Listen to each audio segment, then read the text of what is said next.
முடிச்சிடலாமா? ஸ்டாலின் தான் வராரு, விடியல் தர போறாரு, அதுதான் மக்களோட முடிவு. நீங்க திமுகவோட தேர்தல் அறிக்கை இருக்கிறது.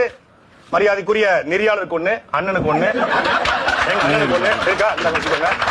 திமுகவின் கதாநாயகன் என்று மரியாதைக்குரிய தமிழ்நாடு முதலமைச்சர் ஐயா ஸ்டாலின் அவர்கள் சொன்னாங்க. அந்த கதாநாயகன்ல 520 வாக்குறுதிகளை கொடுத்தாங்க. முதல் 100 வாக்குறுதி, முதல் வாக்குறுதி திருக்குறளை தேசிய நூலாக்க மத்திய அரசை வலியுறுத்துனீங்களா? கடும் ஊழல் புகாருக்கு ஆளாகியுள்ள அதிமுக அமைச்சர் மீதான புகார்களை விசாரிக்க தனி நீதிமன்றம் அமைக்கப்படும். அமைச்சலா? அனைத்து சட்டமன்ற தொகுதியிலும் மக்கள் குறைக்கு முகாம்கள் நடத்துவீங்களா? முதலமைச்சர் நேரடி கட்டுப்பாடு தனித்துறை உருவாக்கப்பட்டு உங்கள் தொகுதியில் ஸ்டாலின் திட்டத்தின் கீழ் பெறப்பட்ட மனுக்களுக்கு 100 நாட்களுக்குள் தீர்வு வழங்கினீங்களா?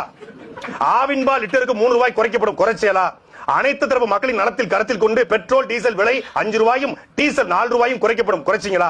சமையல் எரிவாயு லிட்டருக்கு சிலிண்டருக்கு 100 ரூபாய் மானியமாக வழங்கினீங்களா? மாதம் ஒரு முறை மின்கட்டம் செலுத்தும் முறை அமுல்படுத்தினீங்களா? அனைத்து அரசு வேலை வாய்ப்பிலும் பெண்களுக்கு இடஒதுக்கீடு 30 விழுக்காட்டுக்கு இருந்து 40 விழுக்காடு ஆக்குனீங்களா? கடலோர மாவட்டங்கள் அனைத்திலும் கடல்நீரை குடிநீராக்கும் திட்டம் வழங்கப்படும். இலவச பேருந்து, மகளிருக்கு உரிமை தொகை 1000, அப்புறம் மாணவிகளுக்கு உரிமை தொகை 1000, தமிழ் மகன் திட்டத்தில் 1000 ரூபாய், 3000 ரூபாய் இலவச பேருந்து. அந்த பேருந்தை தவிர வேற என்ன நீங்க செஞ்சிருக்கீங்க? சொல்லுங்க. நாங்கள் ஆட்சிக்கு வந்து 10,64,000 கோடி கடன். தமிழ்நாடு அரசுக்கு 10,64,000 கோடி கடன். மரியாதைக்குரிய முன்னாள் முதலமைச்சர் எடப்பாடி பழனிசாமி அவர்கள் ஆட்சியை விட்டு இறங்குற பொழுது 5 லட்சம் கோடி கடன். எடப்பாடி வந்து கடன் வாங்கி வச்சுட்டாரு, கடன் இருந்த மாநிலம் மாத்திருச்சு.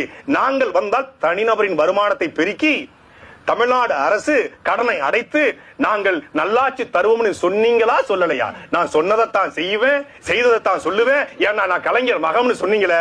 இந்த 100 வாக்குறுதிகள்ல எதையும் நிறைவேற்றாம கடந்த ஒரு வாரத்துக்கு முன்னாடி மட்டும் ஆசிரியர் பெருமக்கள் திமுகவுடைய தேர்தல் வாக்குறுதி 311 சம வேலைக்கு சம ஊதியம் என்கிற அந்த வாக்குறுதியை நிறைவேற்ற சொல்லி போராடுறாங்க.